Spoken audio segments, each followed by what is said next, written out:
Star Plus के total 11 serial की TRP report of the week 11 के बारे में इस वीडियो में मैं आप लोगों को बताने वाली हूँ। 11 नंबर पोजीशन पर है शहजादी है तू दिल की।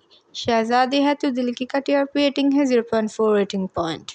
10 नंबर पोजीशन पर है तोड़ कर दिल मेरा। तोड़ कर दिल मेरा का टीआरपी रेटिंग है 0.6 रेटिंग पॉइंट। 9 नंबर पोजीशन पर है तारा। तारा सीरियल का टीआरपी रेटिंग है 0.9 रेटिंग पॉइंट। 8 नंबर पोजीशन पर है झनक। झनक सीरियल का टीआरपी रेटिंग है 1.1 रेटिंग पॉइंट। 7 नंबर पोजीशन पर है आरती अंजलि अवस्थी। आरती अंजलि अवस्थी का टीआरपी रेटिंग है 1.1 rating point.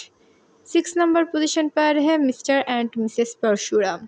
Mister and Mrs Parshuram का टीआरपी रेटिंग है 1.3 रेटिंग पॉइंट। 5 नंबर पोजीशन पर है उड़ने की आशा। उड़ने की आशा का टीआरपी रेटिंग है 1.5 रेटिंग पॉइंट। 4 नंबर पोजीशन पर है ये रिश्ता क्या कहलाता है। ये रिश्ता क्या कहलाता है का टीआरपी रेटिंग है 1.6 rating point. 3rd number position पर है अनुपमा। अनुपमा का टीआरपी रेटिंग है 1.8 रेटिंग पॉइंट।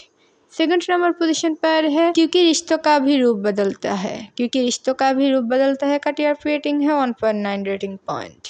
और 1st नंबर पोजीशन पर है क्योंकि सास भी कभी बहू थी। क्योंकि सास भी कभी बहू थी का टीआरपी रेटिंग है 2.0 रेटिंग पॉइंट। स्टार प्लस के कौन सी सीरियल है आपकी फेवरेट, हमें कमेंट पर बताइए।